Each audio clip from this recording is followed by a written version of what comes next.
my name is Joy. I am a physiotherapist from Chiropractic and Physiotherapy Health Center. Today we're going to cover the knee. We mostly get a lot of people who complain about knee pain, and most of the time they are like, I did not fall or anything that happened to the knee to give them such pain, but they reported pain. Particularly today we're going to cover knee pain when you're going up and down the stairs. So a lot of times, knee pain up and down the stairs is a sign of either weakness or tight muscles. One, weakness of the muscle of the front of the thigh, because these are the muscles that do most of the activity when you're going up and down the stairs. So what does this mean? This means that for someone who is not active as much as, is not very much active, you find that a lot of the time the quads are mostly docile and they're not very active, hence the muscle is quite weak. So when you're going up and down the stairs, it is a strenuous activity for that knee. And keeping in mind that going up and down the stairs puts a considerable weight on those knees.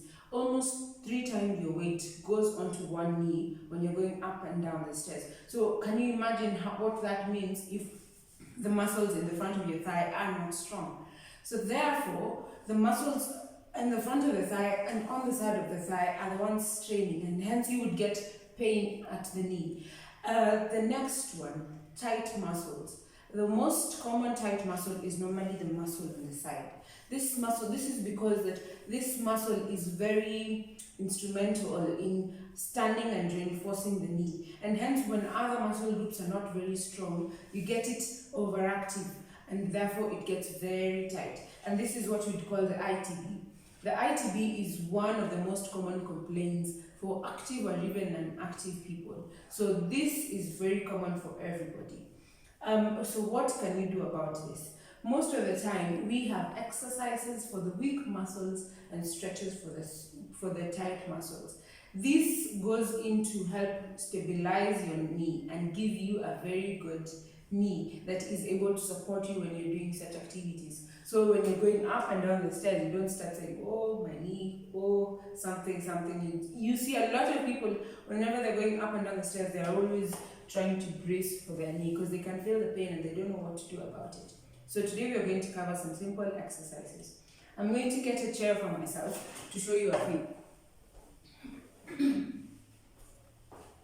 Okay.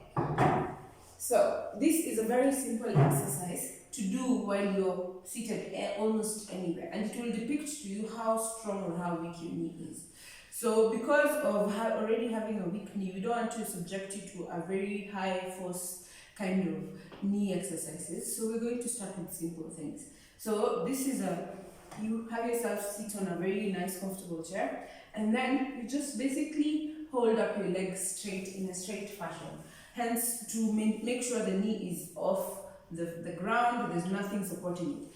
And you just hold that for 10 seconds.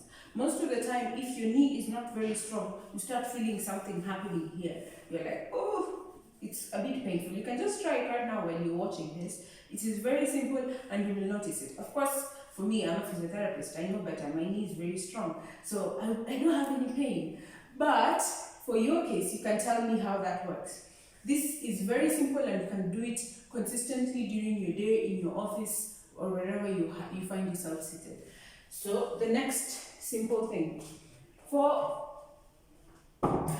stretching the ITB, it's very simple and it is a stretch of both the ITB and the hamstring. The hamstring are the muscles at the back of your thigh, and these ones are very strong, and most of the time they are a bit tight. So do not worry if you feel the stretch a bit more on your hamstrings than on your ITB, but it still works for both of them. The simple thing is, for the leg that you're going to stretch, you leave it on the ground.